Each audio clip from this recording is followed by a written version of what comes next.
Hello and welcome to Marketing Analytics, the live session. Today we'll be answering all the questions that you have as part of the forums. We will always be doing that. We love to answer all your questions. We every day we scrub through the forums, through the discussion areas, through everything that you have to say, looking for number one, interesting questions, and number two, questions that we think that if these people have it, a lot of people will have it as well. A lot of times we'll answer those questions on the spot, and a lot of times we'll feel, you know what, this is something other people could really benefit from. So what we're going to be doing today is we've gone through all of the uh, all of the questions that are in the forums. We might not get through all of them today, but we'll see what we can do. What we've also added, a lot of people have had questions about the book. So again, if you don't have the book already, this is the recommended book for the course. It's Marketing Analytics, Strategic Models and Metrics. It's a pretty nice, it's a pretty fat book of almost 500 pages, lots and lots and lots of images and worked out problems. And what we'll be doing today is we'll be giving also page numbers from the chapters to answer the questions. Let's see, which one you want? You want to start with the conjoint question? Does that sound good? Yeah, sure. Okay. Sounds good. So I'm just, what we did is we actually, we read off all the questions on the forums and we printed them off. And I'm just going to be reading them directly from as they were written on the discussion forum. Can you please point some scenarios for conjoint analysis where the simulation and profile set would be different? Okay, that's chapter 7. PS can be grouped into something. Well, whatever. So again, we just read them exactly as it. So I would say there's at least 3. So what is a simulation set? What is a profile set? So in conjoint analysis, we have the ability to do what they call market simulation. And what market simulation is if we were to build this, would they buy it? And so we'll look at different scenarios, you know. So let's say we say, well, what if we had what if we're making telephones and we have a 6.2 inch, what is that in centimeters? 6.2 inch. Like, It's like 15 or 16 centimeters? 19. 19. So it'd be a 19 centimeter. So big. That's big. 19 centimeters. That's a big phone. So a 19 centimeter phone, maybe with a certain kind of battery life, maybe with a certain kind of processor speed, would that sell? So we can actually put that combination of attributes in the profile model and look at it. But you know what? We might not want to expose all the different models. So number one would be profitability. So maybe that particular version, if we were to build it, we just could not command the kind of price we would need in order to be profitable to make that work. And that could happen. That could happen. So, you know, we want to have good value for money, but we don't want to bankrupt the business either and cost a lot of people their jobs. Number two is sometimes a particular version or particular variant is illegal. There's a lot of laws that govern e-commerce as well as Federal Trade Commission, other ones, and we want to abide by all of those laws. And then number three, probably one of the most interesting ones is market variance. So we'll want to have different versions to suit different markets. So one example might be, hey, we're going to make a laptop. And this laptop will be available in a 110 volt version for the United States, North America. And then maybe also a 220 volt version with one kind of plug for Europe, for another kind of plug for Australia, another kind of plug for other areas. So Again, unprofitable, illegal, different market variance. Question number 2. And then that's read more about that on chapter 7 in the book, chapter 7, and that's all around product and service analytics, and that'd be under the heading of conjoint analysis. Number 2, could you give examples of a product or a brand that could benefit from a conjoint analysis? Well, I think they all could.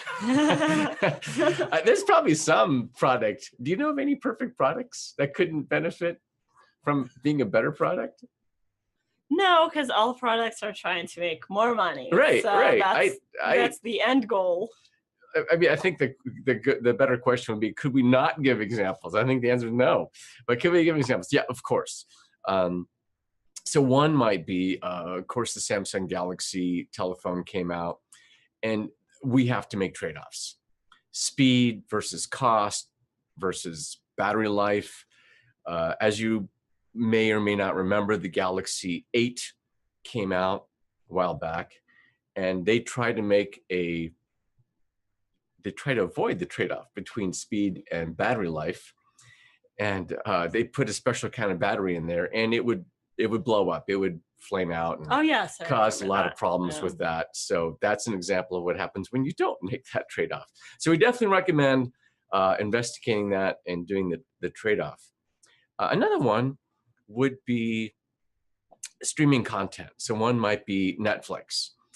And so then the question is, well, there's lots of programs that we could make. Which ones do we make? I don't know. It's a trade-off, There's a certain number of dramas we want to make. There's a certain number of comedies we want to make. I don't know how Netflix decides on the shows. Are you a big Netflix fan? I'm not. But you have friends who are, right? Yeah, of course. The question is, what do they like? What do your friends like to watch? Is it more drama? Is it more comedy? My friends watch comedy and also some TV shows. Okay. All right. So then another trade-off, another conjoint analysis would be, how much original programming do we want to do versus how much TV shows do we want to do? So that would be another conjoint that we'd have to figure out, is what that mix should be. And the third one might be travel. So we might look at luxury travel, and then luxury travel, you can stay at this hotel or that hotel. Maybe have one kind of adventure versus another kind of adventure. You're familiar with the travel industry, right? A little bit, yeah. Tons of trade-offs. There's lots of different choices that you could make. And again, that would be also page 223 in the book. Number 3, can you please talk about real-life examples of channel evaluation and selection process during distribution analysis? Absolutely, yeah, because that world is changing. Wow. I remember I would always have these big, wouldn't say arguments, but passionate discussions with my clients around the need to actually think about a distribution strategy for a company. And they would always say, no, we're going to distribute it. We're going to be internet-based. We're going to be internet-based, and we'll let that take care of it. And then Amazon bought Whole Foods, and I don't need to have that conversation anymore. They all get it, right? It's like, well, yeah, okay, Amazon did it, so probably a good idea. So certainly number 1 is Amazon buying Whole Foods, thus getting a lot. I think it's 261 stores. I'm not sure. Whole Foods altogether, somewhere around there. Stores. But in some of the most desirable socio-demographic areas in North America. So that's number 1. Number 2, I know one sporting goods store in the United States called Dick's Sporting Goods. They bought another store that went out of business. It had been called Sports Authority. And Dick's bought all those stores because they could get them relatively cheaply. I know Dick's, though, is struggling. And I would say traditional, undifferentiated retail is struggling. If you're differentiated, if you're an Apple and you've got something different from the others, yeah, you're doing pretty well. If you have some new experience or something unusual to give to people, you're doing well. But if you're just selling the same merchandise everyone else is and you're selling it at retail, yeah, that's not a recipe for success. I know Sears they're closing down. Yes, Store and after store after store. Macy's are doing the Macy's, same thing. same thing. Yeah, same thing. There's another store here called Radio Shack. I believe there's some in Europe as well. You still see a few stores open, but that's only because the restructuring that they did a few years back actually had a tempered shutdown. They can only shut down so many stores per month, and they're basically following that. So that's unfortunate. So basically, to sum it up, it's all about optimization of your revenue, because you don't want to just choose the most profitable channel of distribution. Right. Because like over time, profitability from that one channel will be decreasing. So basically, you want to find that optimal combination of multiple channels to generate best profits for the company. Absolutely. And I would say, so far we've been talking about the physical world. This is true in the digital or online world as well. And you see even there, people looking at channel strategies there. One great example is what Walmart is doing, or did and is doing. And they decided we're not just going to go to market with Walmart.com. They bought Jet. We're going to buy Jet, and we're going to go to market through them as well. And when they did that, I want to say that was 2017. It was a while ago. When they did that, people were scratching their heads like, what are you doing? And then later on in 2018, they said, oh yeah, that was actually a pretty genius move. So Walmart's stock price went up quite a bit as a result. And then that would be page 323. 323 in the book. So that's the chapter on distribution analysis. Question 4, why would company want to employ multi-channel distribution versus just concentrating on the most profitable one? Again, that's distribution. And so that's a lot what Yulia talked about, was really finding that mix of channels. But to answer the question more specifically, i.e., why do we, so one channel will provide more revenue than another. Why don't we just put everything in that one channel? Number one, most companies can't afford to give up that revenue, the incremental revenue those additional channels will do. And number two, we will want a mix. We have different channels that suit different markets. One example would be AT&T, the telephone company. If you go to their website, they have at least 3 different markets. One is home cable for television and internet, and that's one kind of person. And then the second one is home landline for people who still use like dial-up telephones. The other day I texted someone and I got this weird reply, and I realized, oh my goodness, this person still has a landline. Oh my goodness, have you ever done that? Texted a landline? Yeah. Yeah. So it's like, what? You have a landline? That's just astonishing.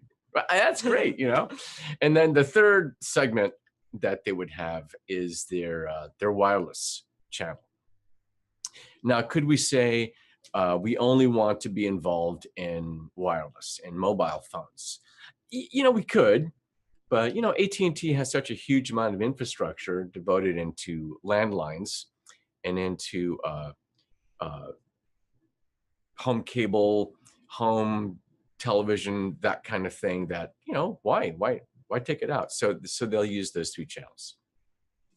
Plus, there might be a good chunk of corporate clients, right? Corporate as well, actually still get landlines. Sure. Absolutely. So in addition to all the B2C channels that we just talked about, we have a lot of B2B. Else. Absolutely. And then kind of an unusual question now. Hi, I was recently asked this in the interview with software company. How would you allocate financial resources to paid acquisition channels? How would you approach this question? Thank you. So that's really similar to the famous Google question. I don't know if you ever interviewed at Google, but one of the No. questions they ask is, how tall should you make a building? So let's just say we live in a strange world where there's no laws around heights. How tall would you make that building? And then the answer is economics gives us that answer. Economics tells us that MR equals MC, marginal revenue equals marginal cost. We keep doing something until, you know, our marginal revenues keep going up, keep going up, keep going up, because we're, you know, with more and more acquisition channels, we're getting more money, keeps increasing, but so do the costs.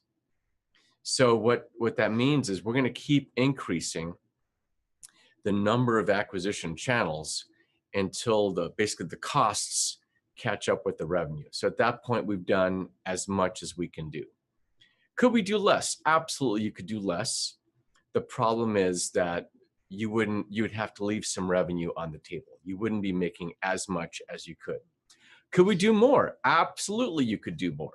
The problem is at that point, the costs would start to eat into your returns, and you would wind up again with the suboptimal situation. So yeah, basically, MR equals MC. That's the point at which we stop.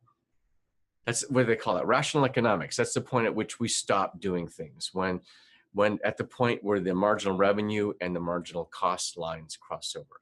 And that's true for almost any financial decision, or financially oriented decision. Let's see, number 6. How is e-commerce changing distribution of products and marketing? I would say there's at least 3 models, at least, and I'm sure I could think of more if I had some time. One is direct ship. So if you go to a big company like Amazon.com, they have, I'm told, I've never been inside, they have huge warehouses. Apparently the warehouses are all dark. They don't have any lights in them. They're all done by robots, and they actually have a huge cost savings from the fact that they don't need light. They don't need robots light. don't need or light. People. Or people. Yeah, there's no people. There's no people. The only people in this warehouse is for tours. I guess what they'll do is they'll turn the light on. They give people the tour of the Amazon warehouse, and then they leave and the lights go off and the robots go back to work. I didn't know that. It's cool. It is just amazing what Amazon has done with their warehouse system. But they'll actually stock a lot of items, and they'll put those in their warehouses, and somehow they get them to you like the next day. Or like sometimes in 2 days at the most. It's 2 days at the most. Depends on where you live, but. Depends on where you live and what it is, but this one guy, some strange item, he got it that day. The same day? That's day. Impressive. I don't know how he probably lives next to the Amazon warehouse. Maybe. But so that's direct ship, is where we have the products. Generally, we've taken title to the products. We own the products, although that's not always the case. And we have a distribution network within e-commerce to deliver the products that we already have in our warehouses to wherever it is the customer is. That's direct ship. And the second one is drop ship. And once in a while, you'll order that through e-commerce as well. So a drop ship is where, instead of Amazon sending it to you from their warehouse, the supplier themselves does it from the warehouse. So barbecue grills, that's a good example. Have you ever ordered something big like a barbecue grill from Amazon? Yep. And did the box, where did the box come from? Was it from Amazon or was it from Weber? I don't know. Okay. Well, generally, when you have a big bulky item that's difficult to ship, they'll use what they call drop ship, which is where Amazon will contact that supplier directly. Will say, hey, you've got a customer. And then Weber, in this case, they make grills, will ship directly from their manufacturing plant to you. That's called a drop ship. So it never actually enters the Amazon distribution, warehouse the or warehouses. the store. Right. It helps to decrease the final price for the Yeah. customer as well, because reseller is saving money on renting space or buying space, whatever that is. And it's also speed. And it's speed. There's a lot of good things about it. Why don't we do that for everything? It would be difficult to do that for everything, because that would mean that these suppliers themselves would have to have all these warehouses and all these strategic locations, and that would add a lot of cost. And then one model I'm seeing a lot of for e-commerce is ship to store.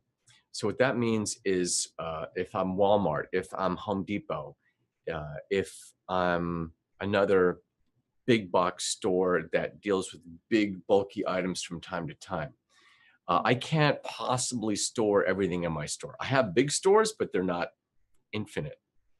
And so what we'll do is we'll do what they call ship to store, which is they'll ship the item to that store location, and then you pick it up from the store. And most stores are relatively convenient for people. Mm-hmm. And I do that a lot with Home Depot, and apparently a lot of people do that with Walmart, especially for big bulky items, because it just wouldn't make sense for Walmart to stock that. Yes. Well, even smaller stores, Mm-hmm. Amazon now offers a service where they ship your item to one of their box locations. Mm-hmm. So you can do that as well. So it kind of falls under same category. Yeah, and they have locations at grocery stores or at mass stores. Mm-hmm. Such as Safeway. Whole Foods obviously has Amazon boxes in it, Right. where you can pick up your items. Right. So different models that e-commerce has made. And again, to look more about that, you would go to the chapter on distribution. We're gonna look at a few more questions. We're doing great with time. So one is, please explain what factors to consider for assigning weights to key internal and external factors and attractiveness score, AS, in the QSPM model for evaluating alternative strategies. Okay, this is chapter 5. These are strategic models. So QSPM stands for the Quantitative Strategic Planning Model. And the QSPM is basically a big spreadsheet. It actually, have you ever used QSPM in industry? It's great. Yeah. You have? It's once or twice. Okay, but yes, it works out. So QSPM is great because once in a while you'll be in a highly charged political environment where people are very outspoken about what it is they want. There's a lot of, I wouldn't say yelling, but a lot of arguments that are happening. People are very adamant about getting their way. Or it's a huge company with many, many different stakeholders. For that, QSPM is perfect because what it allows is really a forum for people to voice their own wishes, especially stakeholders, for them to voice their own wishes. And then the way we do QSPM, it's essentially a glorified strengths, weaknesses, opportunities, and threats, or SWOT analysis, where we look at categories of each one of those and then see what people want.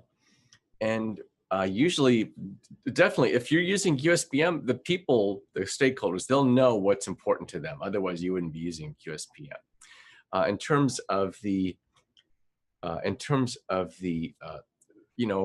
which criteria do we look at? What weights do we look at? What's the best process do we look at? That's almost always done by the stakeholders. Believe me, you won't need to ask them. They will, your email box will be full of people demanding that they get their voice heard in this process. Have you ever experienced that? When people were very charged? Bit, yeah. Okay. Well, yeah, the time I did it, I mean, people were out there, with the, with the gavel and, knocking. So can we put a gavel in my hand in post-production? Gavel? Sure. Okay, so gavel in my hand, post-production gavel. It's like smacking. I'll put my hand here for reference for a table. So smacking the gavel, and yeah, they were very adamant about that. And it is a very subjective process. What's the best weight? Well, the weight is for the stakeholders to decide on, because it's a trade-off. Not everything is going to be 100% weight. So is it 15%? Is it 20%? That really depends on the stakeholders. And that's the whole beauty of QSPM, that you can adjust it to meet the stakeholders. Now, once in a while,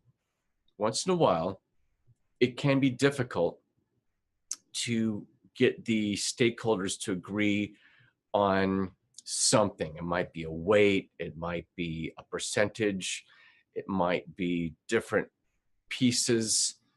In that case, one of the things I found useful is the so-called Delphi method. So the Delphi method, of course, named after the famous Oracle of Greece. What it is basically a method developed by the Rand Corporation in the 1950s to figure out which places the Soviet Union was going to bomb first. And no one had ever bombed the United States before, so they didn't know. So it's essentially a technique where people will anonymously vote. So I would, for example, back in those days, they would have little sheets of paper. And let's just say we said, what is the percentage we should have? I will put down 15%. Yuli will put down 20%. Someone else will put down 25%. We'd write them on a little sheet of paper. We turn that in. Nowadays, that's all done digitally. But just imagine a sheet of paper. We submit that digitally. And then some person like me, like Yulia, that's facilitating or coordinating the process. We would take all those sheets of paper, all those values, and we would average them. And then we would report to the group, thank you for your votes, your inputs. We took an average of all the scores, and the average was 17.5. And then we'll do it again. And what you'll find is after 2 or 3 rounds, we'll converge to a number, maybe 17.6 by the time we're all done.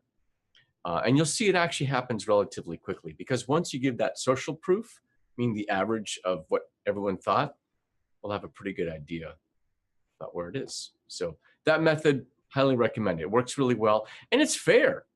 It's fair. Everyone gets their day in court.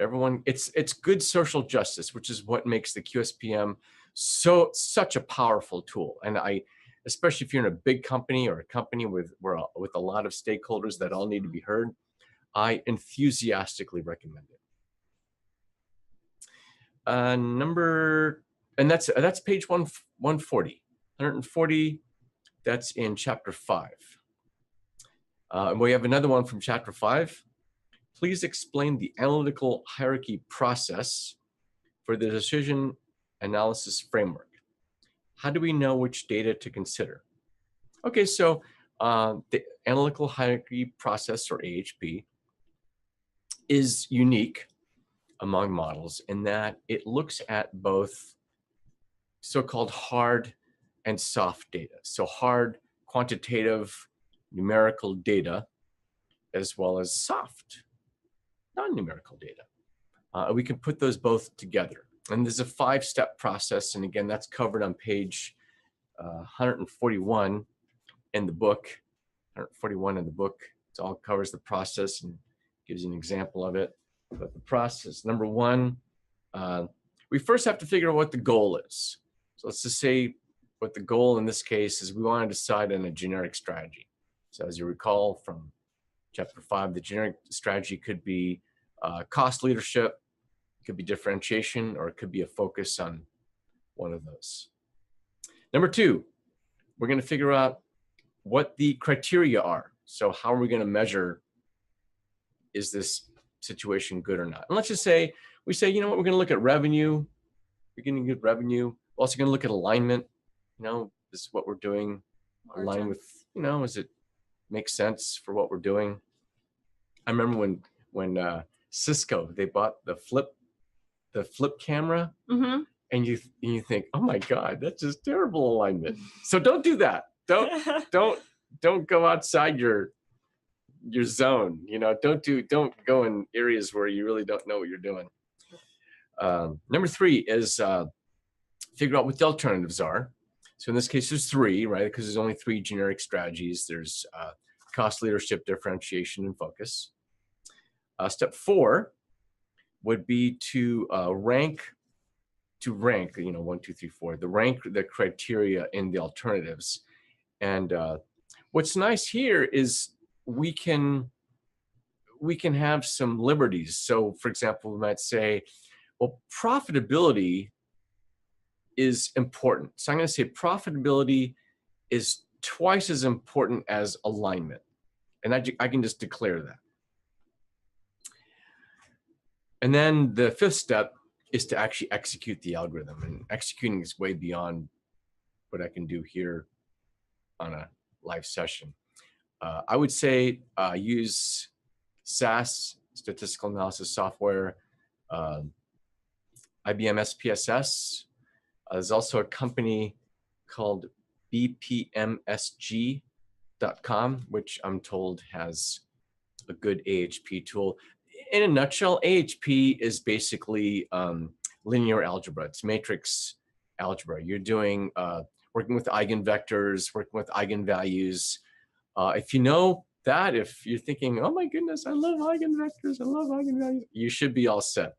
If you have no idea what an eigenvalue is or an eigenvector or how to multiply matrices, then yeah, you want to use one of those algorithms. You ever had a chance to use AHP?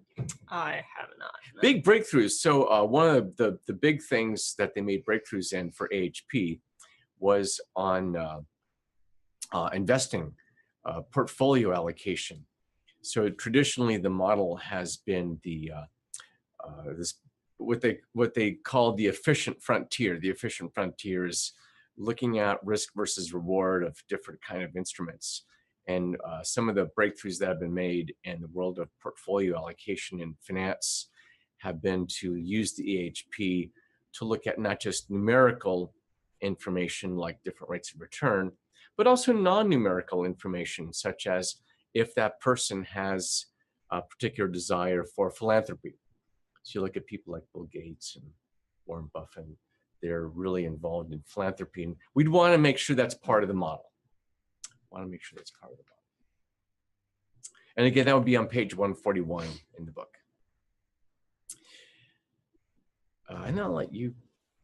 Sure. So this one is on indirect competition. Please explain indirect competition, and should SWOT analysis be conducted to monitor indirect competitors in order to develop competitive strategies?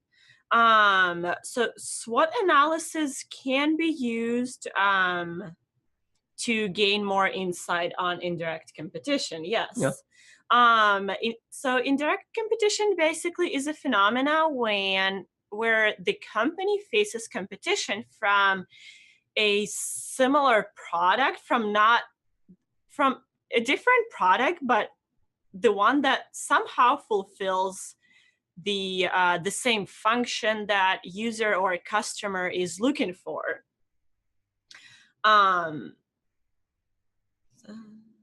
So for example, I went to a party once and they said, can I make some margaritas? And I said, sure. I'm going to need lots of ice and I need a blender to chop up the ice. And they said, we don't have a blender, but here's a hammer and a bucket.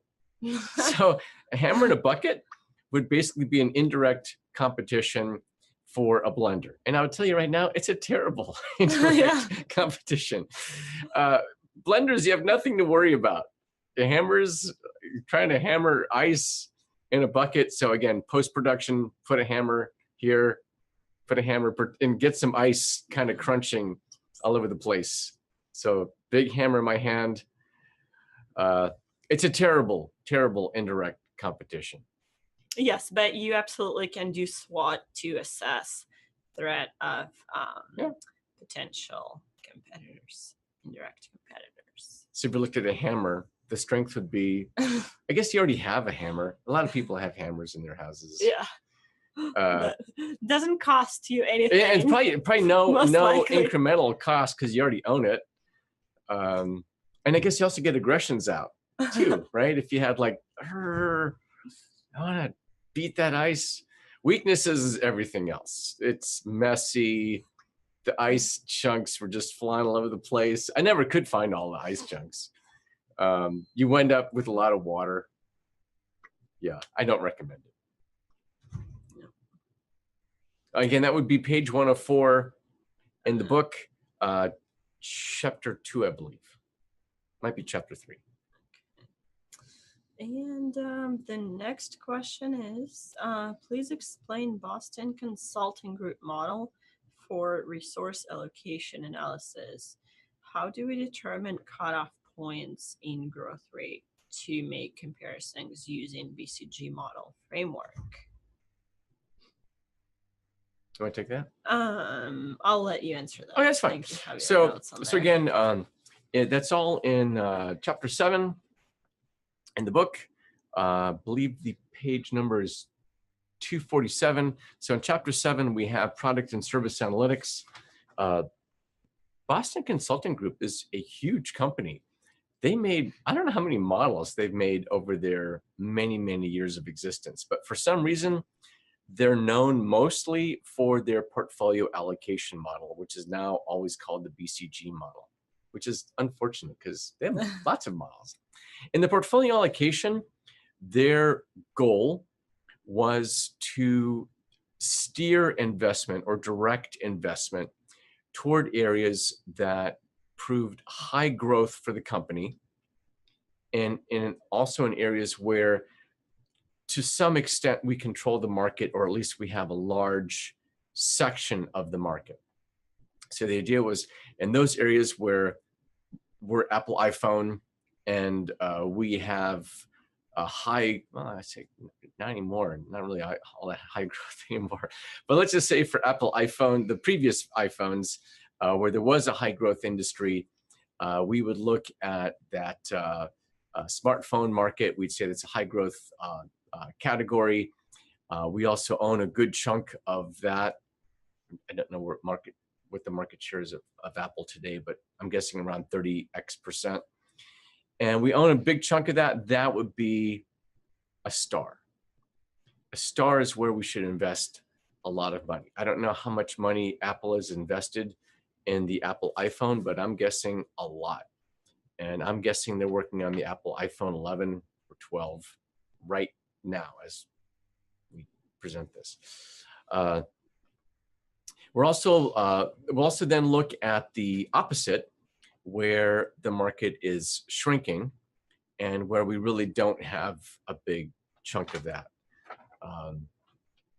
One of that would be Apple TV, I guess, and that's kind of a dog. At some point, they're going to kill Apple TV. Yeah, I don't know when. It's not that popular. Yeah, I don't know what to say about that. Even Apple can make a mistake. So again, dog is then small growth rate, and they own a very small portion of the market. Once in a while, though, you will get a point where you have great growth.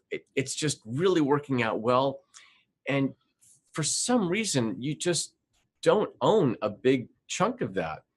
And you've tried to go into that market, but you just can't. That's a question mark where you don't know why it hasn't worked out. It's not for lack of trying, you know. I'm sure companies have tried to go into that, but it just isn't working for some reason. And then we have the final category of cash cow, where the market's not really growing, but we own a lot of it. I would say at this point, the Apple iPhone is kind of a cash cow. Yeah, I think it was a star, now it's more of a cash cow, where not many new people are getting smartphones. So basically the smartphone market is more of a replacement market. People are still buying them, but Did you buy the new iPhone 10? I did not. I did. You did? Yeah. And how do you like it? I mean, it's almost the same as my old phone. Really? Yeah, Wow. with a new screen. Okay, well, that's good. And that's, I mean, imagine how difficult it is being an Apple product manager. I mean, you've really tried to make the phone the best you can make it. And then a year later, you have to make a new one that's 10 times better. That's hard. If I would have, I wish I could have made the previous product worse so I'd have an easier time with the new one. And then what's the cutoff point? The cutoff point, this is going to vary by industry. This is going to vary by company. Sometimes even varies by financing. It's going to vary a lot. Some companies, what many companies I've been associated with, will use some kind of an industry average. So for example, if the industry as an average is growing at 10%, if you see something or a particular category within that industry growing at 20%, you would say that's high growth by comparison, and that 5% would be low growth by comparison. But if you're in the food industry, you're lucky to get a 2 or 3% industry growth rate. So, or the same would apply to grocery stores. Right. So if you saw 5%, oh my goodness, that's stellar growth. There's probably some category within food or grocery that's growing at 5%, and people are leaping all over that, because that would be a high growth area. So again, it depends. It really depends on the industry and the category. And even if the industry average is 10%, you might say, you know what, I know the industry average is 10%, but we want to strive for 15% as our cutoff, because we want to only look at the most high growing segments of the market. And again, that's a company choice. And you would ask whatever supervisor you have about what that cutoff point is for that. And then in terms of financing, it can change for finance. So a lot of startup companies, a lot of entrepreneurs are fueled or funded by VC capital, venture capitalist capital. And a lot of them, again, the generalization, a lot of them demand a 20% growth rate. A lot of them just say, we need to see an exit. We need to see a 2x valuation in 5 years, which points to a 20% growth rate. So we need to see that. If you're not and then by the way, if you don't meet that, your funding will stop. So there's a lot of negative funding events that happen when you don't meet those target growth rates. So again, industry, company, financing. Let's see here. And that was page 247. So that's in chapter 7 of the book. Next one, please explain conjoint model analysis to determine which product/service development project to pursue among many alternative products. So again, that's similar to what a question we had earlier. And there it's all around, what are the different attributes? So the attributes are any characteristics that describe that product or service. In the case of the phone, it could be screen size, it could be screen type. Is it AMOLED, or is it regular LED? Could be battery life, could be processor speed, could be lots of different things. And then we have to decide what trade-offs we want to make in order to make that happen. Sometimes what companies will do is they'll say, we're going to make one particular attribute the standout, and it's going to drive the rest of development. One example of that would be the Samsung Galaxy 9, which is basically a technology platform for the new Snapdragon processors. Crazy fast, 2.8 gigahertz Snapdragon. I'm not aware of any faster smartphone on the market. Okay, this is not a Samsung commercial, but just an example of one of the things you can do with conjoint analysis. And so by selecting that very extreme choice for an attribute, it paced everything else. So now, once we make that choice, then we've got to put a huge battery in it because that thing demands a lot of energy, and it's going to make the phone much larger by the time we're done with it because we have to put in this big battery. So again, sometimes the attributes are really not all that independent. So even though we talk about them as if they're independent, a lot of times they're not. When we make extreme choices in some attributes, that can pace some of the other attributes. And again, that would be in chapter 7 on page, what page is that? 223, when we talk about conjoint analysis. I believe that's in unit 4, or class 4. And then talked about this one. And then let's see, what questions do we have here from the studio audience? One of the questions we have is, why do people need to study R? So in the class 3 and in class 4, we introduced the concept of R. So R is a statistical programming language that just hit number 6 in the world's most popular programming languages, according to the Institute of Electrical and Electronic Engineers, IEEE. So it's a very popular language. What makes R interesting is that it's all open source, which means, number one, it's free. But number two, more importantly, it works well on both the Windows platform and the Mac. And there's also a Linux version for people who like Linux. R is nice because it's open source, which means that we can continue to evolve on it through functions or functional elements called packages. And the packages then provide us increased functionality to handle pretty much any occasion that we would run into. Why are we doing it in this class? We're doing it in this class because number one, it's a great tool to expand your knowledge beyond just traditional tools such as Excel. Number two, and the big reason, is employers, I would say, not just demand it, they expect it now. I would say 5 years ago, if you knew a little R, that was like, my goodness, he knows R or she knows R. Now it's like, of course you know R. Right? Have you seen that as well? Yeah. Changes in expectations? Yeah. What other changes in expectations have you seen? Well, at my job, we use a tool called Mode Analytics. And again, I'm not promoting you to buy Right. Mode We're not actually promoting any products. We're just providing examples. But Mode Analytics recently added R to their software. So now you can use R to build amazing charts, to present your data, and it's extremely powerful. So, and more tools such as Mode Analytics or other tools start implementing R, and more companies start using it. Plus, in addition, because you have less chance to make mistakes, I would say, versus Excel. Okay.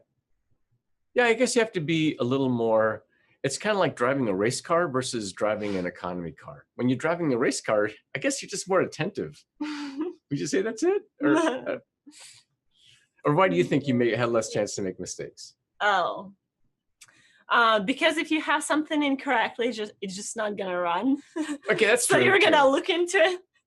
That's true too. That's my point. That's true too. Might not be a point for everyone, but it's also kind of cool. I don't know, for me, when I use R, it's kind of cool, you know, because it's like, okay, this is something not everyone could do. This is something not all people have versus Excel.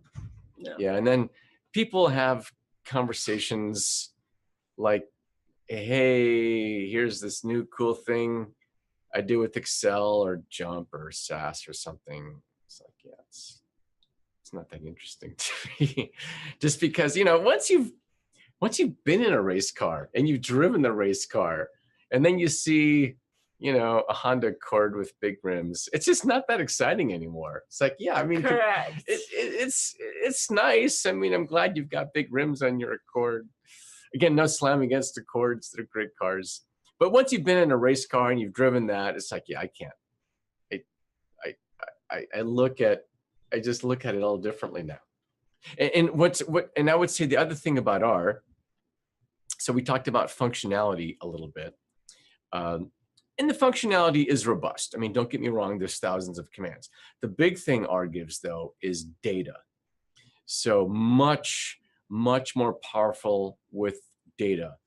It introduces the notion of data frames, which can take in lots of different types of data, brings the notions of vectors, of matrices.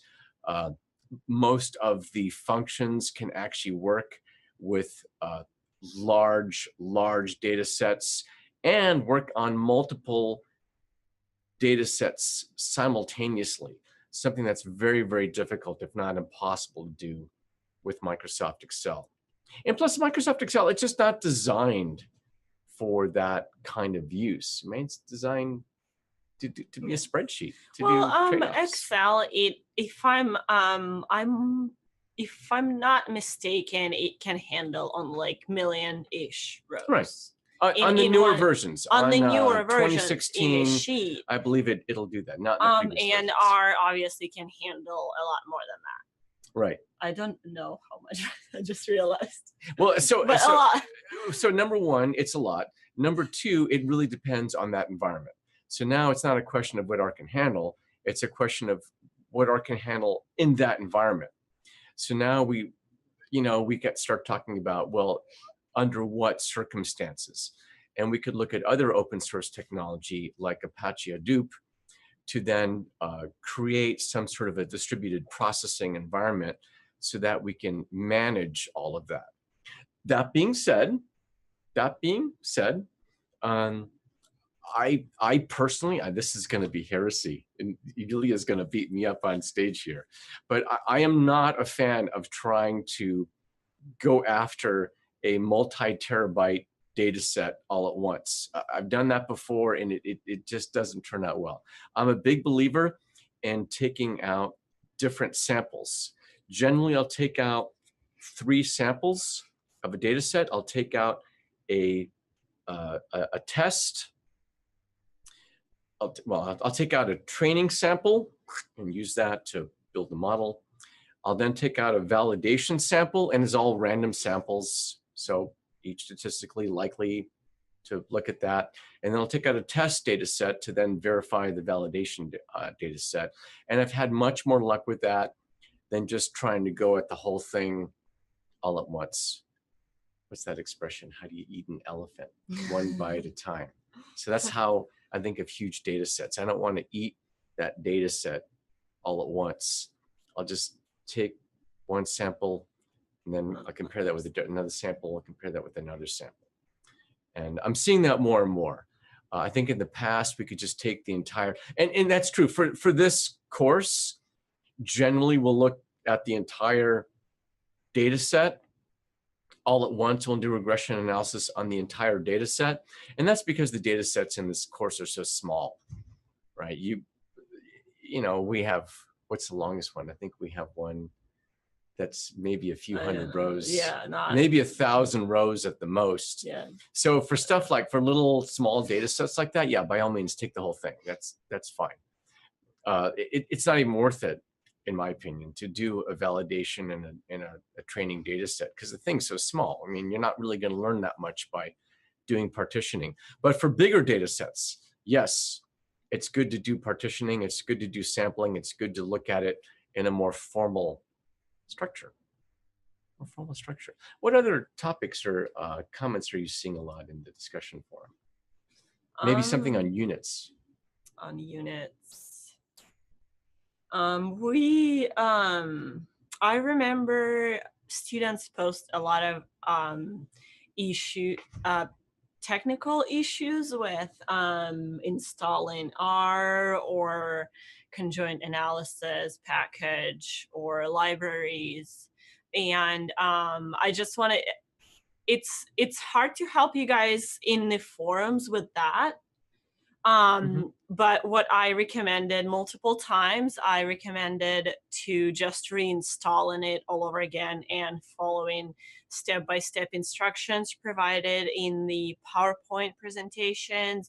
If some of you are using Macs, I recommended installing Xquartz tool Right. prior I to agree. installing package.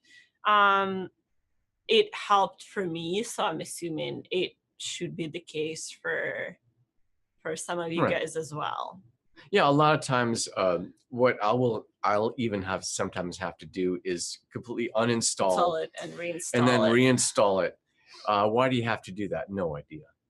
I don't know. Yeah, and Something sometimes gets it just corrupted, starts working. and something got corrupted. I don't know how. I don't know why. It's just a strange thing.